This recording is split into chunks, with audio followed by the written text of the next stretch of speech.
Բարև ձեզ սիրելի հայրենակիցներ, հույս ունեմ լավ եք եւ այսօր ես ուղիղ եթեր եմ մտել մեր երեք սկսած խոսակցությունը շարունակելու համար, որովհետեւ հիմա այս մեկ ամսվա ընթացքում մենք շատ ենք անդադ հաղորդակցվել ենք հիմնականում կորոնավիրուսի առնչությամբ եւ կապակցությամբ, բայց վերջին շրջանի իրադարձությունները ցույց տվեցին, որ քաղաքական եւ գաղափարական խոսակցությունը պետք չի թերագնահատել եւ ես քանի որ հույս ունեմ, որ փուլ վերադառնալու ենք բնականon կյանքի, հույս ունեմ նաեւ փուլ վերականգնենք մեր քաղաքական երկխոսությունը քաղաքական օրակարգի մասին։ Երեք ես կարճ ներկայացրի այն մոդելը, որը բխում է այսպես ասած պայմանականորեն ասենք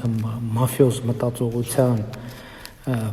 բաներից, դրսևորումներից եւ խոսեցի, որ հիմա Հայաստանում տեղի ունենում այսպես ասած ճակերտավոր մեծ հիասթափություն, բայց ես նաեւ ուզում եմ, որ մենք մոդելավորենք այդ մեծ հիասթափությունը, ճակերտավոր եւ պայմանական եւ դուրս բերենք մեր հանրության այն շերտերին, խոսենք մեր հանրության այն շերտերի մասին, ովքեր հիասթափվելու կամ հետ հեղափոխական այս շրջանում հիասթափվելու շատ կոնկրետ պատճառ ունեն եւ փորձենք հասկանալ թե ինչքանով է լեգիտիմ այդ հիասթափությունը եւ ինչքանով պետքա մեզ հուզի ընդհանրապես այդ հիասթափությունը, որովհետեւ այստեղ կան հատվածներ, որոնք պետքա մեզ հուզեն գուցե եւ կան հատվածներ, որոնք մեզ ընդհանրապես իմ կարծիքով չպետք է հուզեն։ Հիմա սկսեմ ուղղակի հերթականությունը պայմանական համարեք կամ ակնհայտ դեպքերից դեպի պակաս ակնհայտ դեպքեր։ Հիմա ովքեր Հայաստանի Հանրապետությունում հեղափոխական 2 տարվա ընթացքում հիասթափվելու պատճառ ունեն։ Առաջին խումբը դա նախորդ իշխանության ներկայացուցիչներն են, որովհետև եթե մենք մի հատ հետ գնանք եւ ընդհանուր նրանց դիրքորոշումը եւ ասելիքը ձևակերպենք, հետեւյալները սկսած 2018 թվականի մայիս ամսվանից նրանց ներքին ասացի ենթատեքստը այն է, որ այս բանը, այսպես ասած այս խնջույքը հեղափոխական շուտով կավարտվի եւ ամեն ինչ կվերադառնա իր նախկին տեղը։ Եվ նրանք էլի մեր երբեմնի մեր անդիմության նման անցել են թեժ աշուն, թեժ գարուն, թեժ ձմեռ տրամաբանության մեջ, բայց ինչպես եւ նրանց հիմնական ասելիքը եղել այն, հեսա մի ամսից, 2 ամսից ամեն ինչ իրենց տրամաբանությամբ լավ է լինելու բայց ինչպես տեսնում եք 2 տարին լրացել է եւ հորիզոնում չի երևում որևէ բան, որ կարող է արդարացնել նրանց հույսերը եւ ուրեմն հիասթափության պատճառներ առաջինը իդ հեղափոխական վերջին 2 տարուց ունեն նախկին իշխանության ներկայացուցիչները։ Հաջորդ խումբը, որը հիասթափվելու շատ կոնկրետ պատճառ ունի, դա նախկին իշխանության ենթակառուցվածքի մեջ ներգրաված մարդիկ են։ Ովքեր են այդ մարդիկ։ Օրինակ Հայաստանում կար, այսինքն այդ նախկին իշխանության պլանները սպասարկող բազմաթիվ մարդիկ կային, այդ մարդիկ այսօր էլ կան, որոնք չեն երևում։ Առաջին հայացքից նրանք հանդես են գալիս որպես օբյեկտիվ գնահատականներ տվող, ասենք կա այսպես ասած փորձագետների խումբ, ովքեր ժամանակ առ ժամանակ որպես անկախ փորձագետ հարցազրույց են տալիս, գնահատականներ են տալիս, ներկայացնում են, բայց իրականում նրանք իշխանության հետ աշխատող մարդիկ են, կային իշխանության PR-ով եւ ռազմավարական ծրագրերով զբաղվող խումբ։ Ու նրանց մի մասին հանրությունը գիտի որպես Facebook-յան ակտիվ օգտատեր կամ հասարակական ակտիվիստ, որովհետեւ ասենք Սերժ Սարգսյանը պիտի իշխանությունը վերարտադրվեր, հետո արդեն պիտի պատրաստվեր, ենթադրում եմ նրա ժառանգորդի խնդիրը, ընտանիքի անդամներից որևէ մեկի տակ այսպես ասած իշխանության ժառանգման համակարգ ստեղծելու խնդիրը, չասեմ անունը չտամ, բոլորդ էլ համոզված եմ գիտեք ում մասին է խոսքը, եւ այս տրամաբանությունը սպասարկելու համար առաջիկա հնգամյա, նույնիսկ տասնամյա ծրագիր է եղել մշակված եւ այս ենթակառուցվածքի մեջ ներգրավել են բավականին երիտասարդ, գիտելիքներ ունեցող, կրթություն ունեցող երիտասարդություն, որոնք առաջիկա 5 տարվա, 10 տարվա պլաններ են ունեցել եւ իշխանությունը ժառանգելու պլաններ են ունեցել։ Հիմա հեղափոխության արդյունքում այս ամեն ինչը փլուզվել է։ Հաջորդ խումբը, որոնք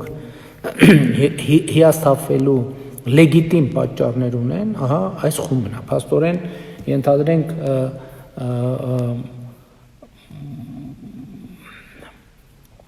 աներփեսա օպերացիան, որը առաջիկա 10 տարվա համար շատերին պետք է ապահովեր աշխատանք, եկամուտներ, անելիք, հեռանկար, փլուզվել է եւ մարդկանց առաջիկա 10 տարվա անելիքը հետը փլուզվել է։ Հաջորդ խումբը 3 անդրադարձա, որին եթե հեղափոխական 2 տարիները միանշանակ վերել են հիասթափության, դա կրիմինալն է ոչ թե ընդհանրապես, այլ մերձ քաղաքական կրիմինալը։ Դրանք են մարդիկ են, ովքեր իշխանությանը ամենատարբեր առիթներով, ընտրություններ, քննադատներին ճնշել, զսպել, քաղաքական, այսպես ասած, պտուտակները ձգել, ծառայություններ են մատուցել եւ դրա դիմաց ստացել են որոշակի արտոնություններ։ Հիմա 2 տարի իշխանությունը ոչ միայն նրանց ծառայությունների կարիքը չունի, այլև ընդհանրապես այսօր կրիմինալ երևույթների դեմ պայքարում է անընդհատ նեղացնելով այն դաշտը, որտեղ կրիմինալ երևույթները կարող են ընդհանրապես ինչ-որ դրսևորում ունենալ։ Բնականաբար սա իր հետ բերում է հիասթափություն, որովհետև այդ մարդիկ էլ առաջիկա 10 տարիների, եթե ոչ ավելի համար, իրենց պլանները կառուցել են, որ իրանք պետքա, այսպես ասած, մերձ իշխանական կրիմինալի դերում սպասարկեն այդ ողջ օրակարգը։ Նրանք բնականաբար այսօր նույնպես հիասթափվելու պատճառ ունեն, որովհետև մի մասը ուղղակի լքել է Հայաստանը, մի մասը հետախուզման մեջ է, մի մասը թաքնված է եւ մի մասը զգում է, որ հեսա ուր որա կգտնեն իրենց։ Հաջորդ խումբը, որտեղ հիասթափություն գեներացնելու իրական պատճառ ունի, դրանք երեք էլի ասցի կոռուպցիոներներն են, ովքեր մտածում են, որ հեսա 1-2 ամիս լավ մի տարի, լավ տարի ու կես այս բանը աղմուկ աղաղակը կանցնի եւ պետական կառավարման համակարգը, որը գոյություն է ունեցել երկար տարիներ, նորից կվերականգնվի, տենց 1000 դրամով, 2000 դրամով կոռուպցիոն բաները, հոսքերը կվերականգնվեն, բայց դա չի վերականգնվում։ Սա չի նշանակում, որ կաշառք վերցնողներ չկան, բայց խնդրեմն այն է, որ այդ կաշառք վերցնողներին բռնում են։ Եվ սա բնականաբար կոռուպցիոն համակարգի համար այդքան էլ ընդունելի չի, որովհետև կաշառք վերցնողը կոռուպցիոները պետք է վստահ լինի, որ իրեն չեն բռնի։ Հիմա մարդիկ կաշառք են վերցնում իրենց անձնական պատասխանատվությամբ, որովհետև կոռուպցիոն համակարգը գյոզալ գոյություն չունի այլևս։ Եվ բնականաբար նրանք իրենց հերթին, իրենց ընտանիքի կամ իրենց միջավայրի բարեկեցությունը բան արել, տուժել է եւ նրանք հիասթափվելու շատ կոնկրետ պատճառներ ունեն։ Հաջորդ խոշոր խումբը, որոնք հիասթափվելու շատ կոնկրետ պատճառներ ունեն, քաղաքական ուժերն են։ Ընդ որում քաղաքական ուժերին ես բաժանել եմ 2 մասի։ Առաջին այն քաղաքական ուժերը, ովքեր նախկին իշխանության հետ գծել էին ապագա 10 տարվա իրենց համատեղ անելիքները։ Ընդ որում հասկանալի է, որ տվյալ դեպքում ես իշխող քաղաքական ուժին նկատի չունեմ, այլ նկատի ունեմ իշխող քաղաքական ուժին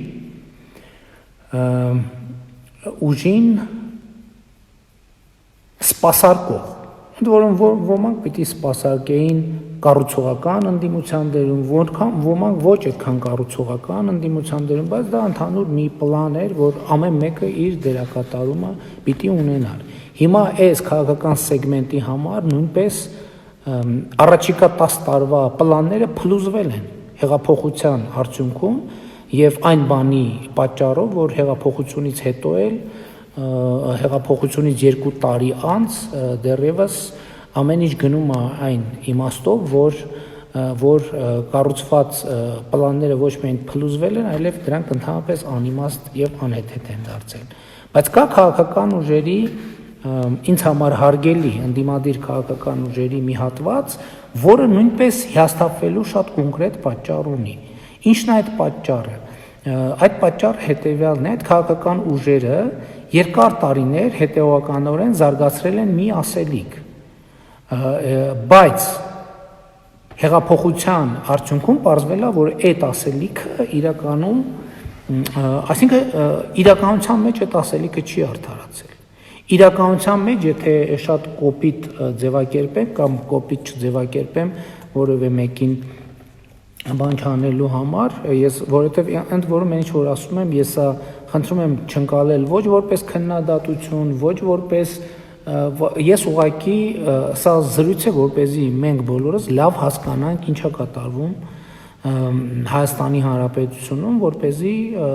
ազդակները, process-ները ճիշտ ընկալենք եւ ճիշտ դիրքավորվենք այդ process-ների նկատմամբ։ Հիմա կան երկար տարիներ ընդդիմադիր գործունեություն ծավալած շատ հարգելի քաղաքական ուժեր, ովքեր մի ասելիք են ձևակերպել, մենք այդ քաղաքական ուժերի հետ ինքս մի X պահից իմ անհամաձայնությունը ֆիքսել եմ եւ մենք գնացել ենք տարբեր ճանապարհներով։ Եվ հիմա եկել է տեղի ունեցել հեղափոխությունը, մինչդեռ այդ ուժերը երկար տարիներ պնդում էին, որ այն ինչ որ մենք ենք ասում, դա անհեթեթություն է, անիմաստ է, պրոյեկտ է եւ այլն, բայց փաստ հեղափոխությունը տեղի է ունեցել։ Եվ այն ուժերը, ովքեր երկար տարիներ հակառակ տրամաբանություն էին առաջարկում, իրենց ասելիքը ըստ էության զրկվել են քաղաքական ասելիքից եւ նրանք նույնպես լեգիտիմ պատճառ ունեն հիասթափության։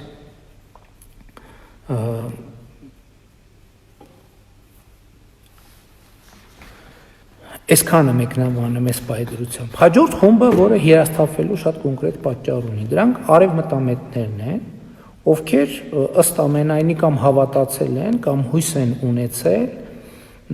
կամ վստահություն են ներշնչել, վստահություն են տածել հայտնի շրջանակների ասացի նկատմամբ, ովքեր հավաստիացրել են, թե ահա Հայաստանում հեղափոխություն են արել արևմտամետ ուժերը եւ արևմտամետ ուժերը, ովքեր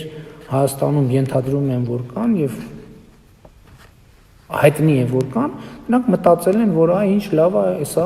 մերոնք արևմտամետները եկան իշխանության։ Հետո ժամանակի ընթացքում նրանք հասկացել են, որ իրականում արևմտամետ ուժ Հայաստանի Հանրապետությունում իշխանության չի եկել։ Եվ այս թեմայի ես հեղափոխության շրջանում եմ անդրադարձել, ընթացքում եմ անդրադարձել, հետո եմ անդրադարձել մի նախորդ շաբաթ, թե 10 օր առաջ ունեցած հարց ու պատասխանի ժամանակ եմ անդրադառնում, մանրամասներին, դետալներին չեմ ուզում անդրադառնալ, բայց ուզում եմ ասել, որ արևմտամետները, այո, հիասթափվելու շատ կոնկրետ պատճառ ունեն։ Հաջորդ խումբը, ովքեր էլի հիասթափվել են, ռուսամետներն են, որովհետև նրանք երկու վարկած ունեն, կամ մտածում էին, որ Ռուսաստանը իր լծակներով թույլ չի տա մեր իշխանության գոյությունը Հայաստանում, ինչու են այդպես մտածում, չգիտեմ, կամ երկրորդ տարբերակը, որ Հայաստանի իշխանությունը այնքան մարիոնետային կդառնա, որ ստիպված կլինի դաշտ բացել եւ զիջել եւ կիսել իշխանությունը ռուսամետների հետ։ Ընդ որում արևմտամետների պարագայում նույնպես այս երևույթը կար, բայց նրանք հիմա էլ են հիասթափված, որովհետև հասկանում են, որ իրենց ընկալած սցենարից ոչ մեկը չի գործում եւ ոնց որ թե չէ գործելու, եւ հետեւաբար նրանք նույնպես հիասթափվելու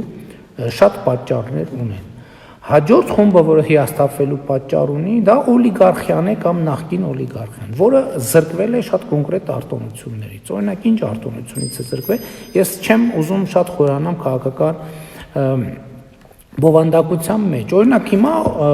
այն մարդիկ, ովքեր հեղափոխությունից առաջ երթևեկում էին ավտոշարասյուններով, սրանից բխող հետևանքներով, հիմա չեն երթևեկում ավտոշարասյուններով։ Սա պրիմիտիվ բան է գուցե, հա, ես ինքը քաղաքական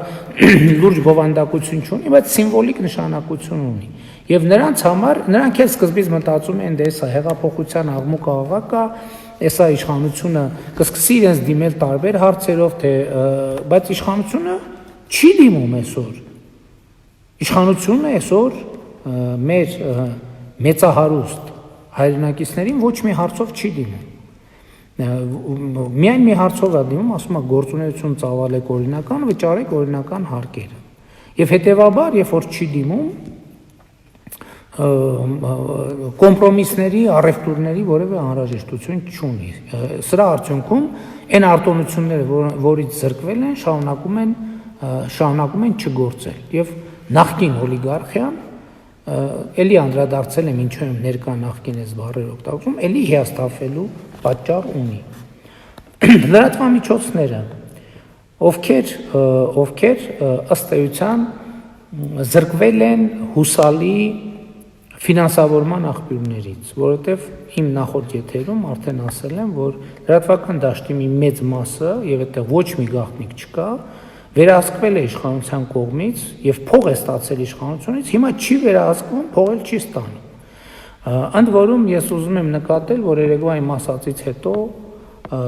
արձագանքներ կան, հայկական ժամանակ թերթը եւ այլն եւ այլն եւ այլն։ Այսինքն ես կարծում եմ, որ շատ լավ առիթ է, որպեսզի հայկական ժամանակ թերթը հանդես գա հաշվետվությամբ եւ իր վերջին հիմնադրման օրից կամ վերահիմնադրման օրից հանրությանը հաշվետվություն տա, որտեղ ես պիտի որ ես հիմա այդքան վստահ չեմ, թող հաշվետվությունները լինեն, բայց ես կարծում եմ, որ երրորդ հանրապետության պատմության ամենամեծ հարկ վճարող օրաթերթն է եղել հայկական ժամանակ օրաթերթը, համենայն դեպս այն ժամանակաշրջանում, որ ես ներգրաված եմ եղել եւ տեղեկատվություն ունեմ, եւ հետո ոնց է եղել այդ թվերից կպարզեմ, բայց պարզա որ լրատվամիջոցների կյանքը նույնպես առաջիկա 10 տարվա համար պլանավորված է եղել եւ դա փլուզվել է եւ այսօր իշխանությունը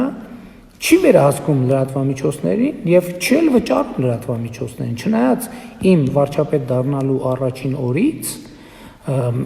օրից այս հարցը եղել է մեր օրակարգում, թե մենք ինչպես պետք է անենք, ինչ կառուցակարգեր պետք է ստեղծենք, որպեսզի լրատվամիջոցների ազատության համար ստեղծենք երաշխիքներ եւ այսօր ինչքան գիտեմ ազգային ժողովում կա նախագիծ, որը քննարկվում է, արդեն պիտի քննարկված լինել, բայց կարծում եմ կորոնավիրուսի պատճառով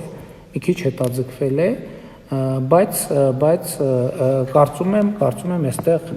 լրատվամիջոցների մի զգալի մասը նույնպես հիասթափվելու շատ կոնկրետ պատճառ ունի, որովհետև այնտեղ էլ եղել են առնվազն միջնաժամկետ պլաններ եւ երկարաժամկետ գործած համակարգեր, որոնք փլուզվել են։ Իմիջիայլոց ակնհայտորեն լրատվամիջոցների մի շատ մեծ մասը շարունակում է ֆինանսավորվել նախկին իշխանության ներկայացուցիչների կողմից, բայց հիասթափության պատճառն այն է, որ բոլորը հասկանում են, որ այդ իրավիճակը երկար չի տևելու, որովհետև շուտով այդ նախկին իշխանության ներկայացուցիչները ուղղակի փող չեն ունենալու, որ ֆինանսավորեն։ Հետևաբար ինչ է լինելու այդ լրատվամիջոցների հետ։ Սա հարց է, որ լեգիտիմ է եւ մենք պետք է մտածենք, թե ինչ պետք է անենք Հայաստանում ազատ մամուլի զարգացումը եւ խոսքի ազատության զարգացումը խթանելու համար։ Ես հաջորդ կետը մտածում էի այդ մասին պիտի ասեմ, թե չասեմ, բայց քանի որ խոսակցությունը բացվել է, պետք է ասել։ Հաջորդ խավը, որը հիասթափվելու շատ կոնկրետ պատճառներ ունի, պայմանականորեն ասած հոգևորականությունն է։ Ինչու հիասթափվելու պատճառ ունի հոգևորականությունը ժամանակակից Հայաստանում, որովհետև ինչքան Հայաստանում ինչքան որ ընդգծվում է գաղափարական իշխանության գոյության փաստը, այնքան ավելի ակնհայտ է դառնում Հայաստանում հոգևոր կյանքի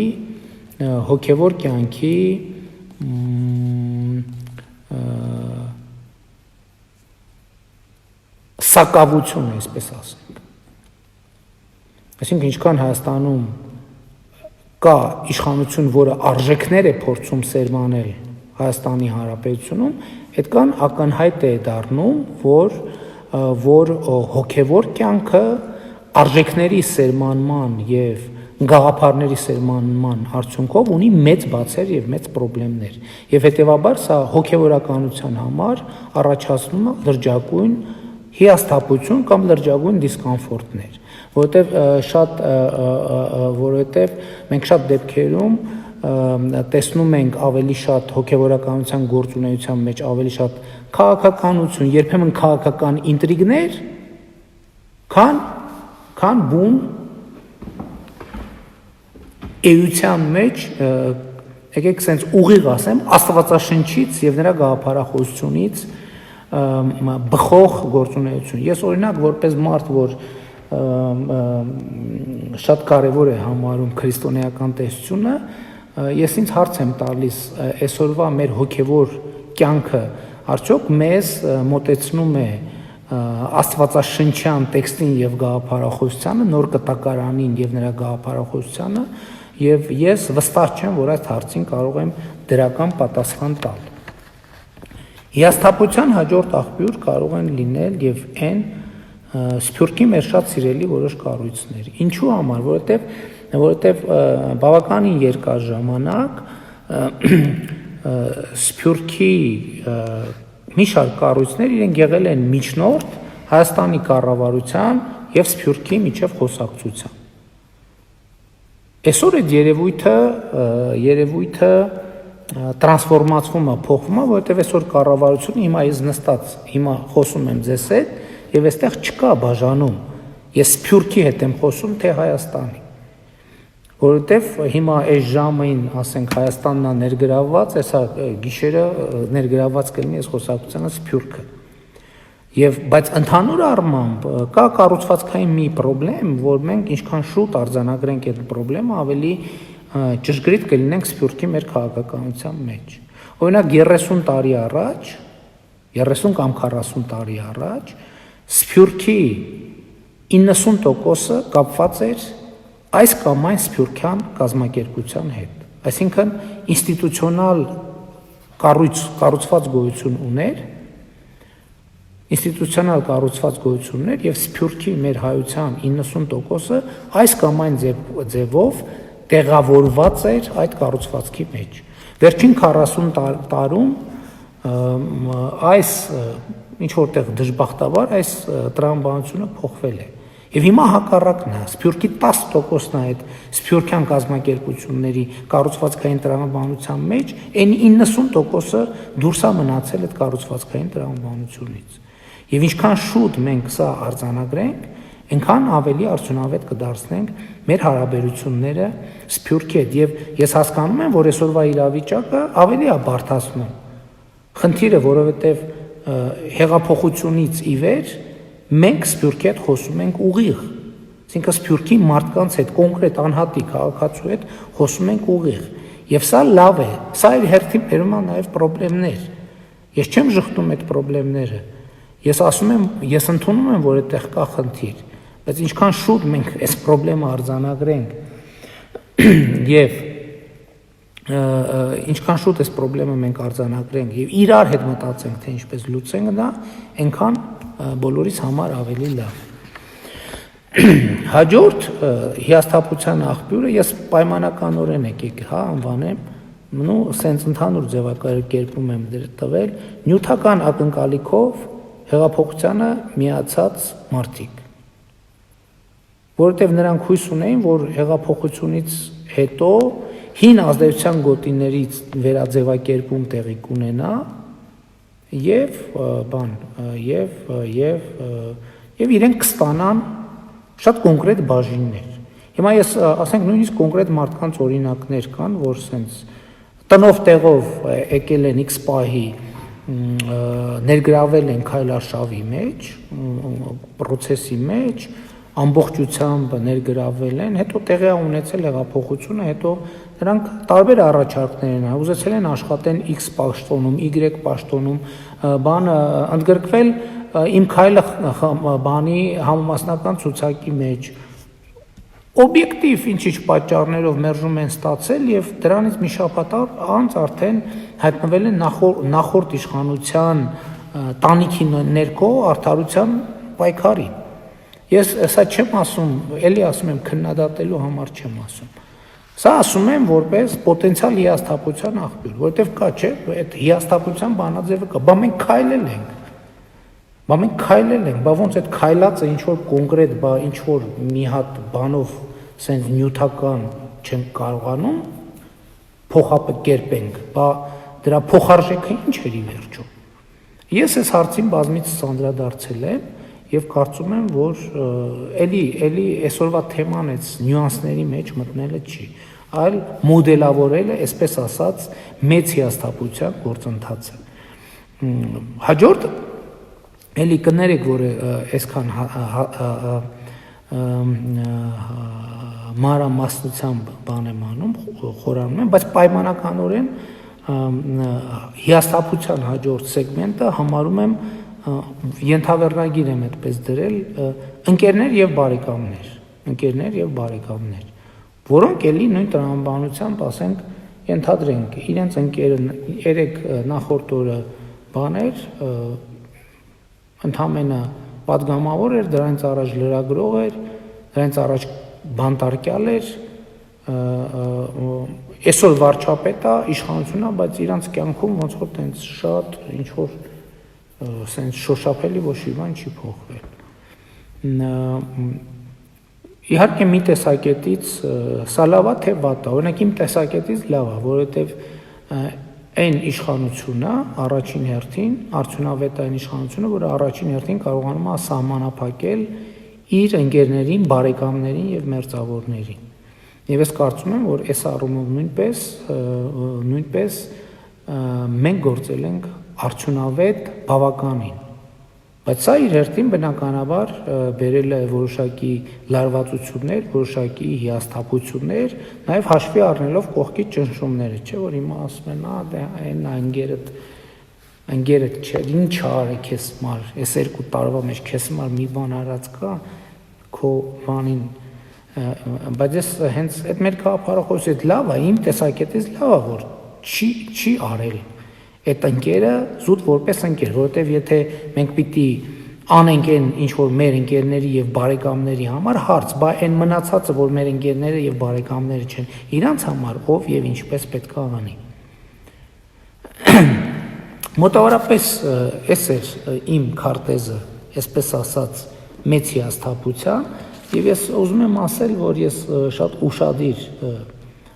հետևում եմ սրան, այստեղ կա 1-2 կետ, որը մեզ իրոք պետք է հուզի եւ մենք դրանով պետք է զբաղվենք, մասնավորապես Հայաստանում խոսքի ազատության հիմնահարցերի լուծումը, Հայաստանում սփյուռքի հետ կապված խնդիրների, հիմնախնդիրների լուծումը, որը շատ լուրջ օրակարգային հարց է, եկեղեցի պետություն հարաբերությունների հետ կապված խնդիրները, որը շատ կարևոր թեմա է էլի, իսկ այն մնացածների հիասթափությունը կամ պայմանական հիասթափությունը եւ անկեղծ ասած ինձ առանձնապես ոչ հուզում է, ոչ էլ հետաքրքրում է, ես անկեղծ պիտի լինեմ ձեզ հետ եւ երեկվա իմ խոսակցությունը հենց առաջին հերթին դրա մասին էր, որովհետեւ մենք պետք է մեր երկրում ստեղծենք եւ զարգացնենք ինստիտուտներ եւ այդ ինստիտուտները զարգացնելու ճանապարհին մենք լինելու ենք հետեւողական, որովհետեւ այս բոլոր հիասթափությունների աղբյուրները դրանք ընդհանրապես հեղափոխության հաջողության վկայությունն են, հեղափոխության հաջողության վկայությունն են։ Եվ եթե սա 2 տարին է դրանում, ես հույս ունեմ, որ կորոնավիրուսից տենց կթեթևանանք, ամփոփելու բան կունենանք, ոչ թե հույս ունեմ, այլ համոզված եմ, ես ուզում եմ հիմա գնահատեմ հեղափոխությունը։ Այսինքն հեղափոխության արդյունքները արդեն անգնահատելի բարձր են։ Ինչու՞։ Որովհետև հեղափոխությունը ունի մի արդյունք, որը անշրջելի է։ Հեղափոխությունը ուրիշ բան, որ արած չլինի եւ չանի էլ ընդհանրապես կա մի բան, որը ամենակարևորն է եւ ամենահզորն է, որ Հայաստանի քաղաքացին, որ 27 տարի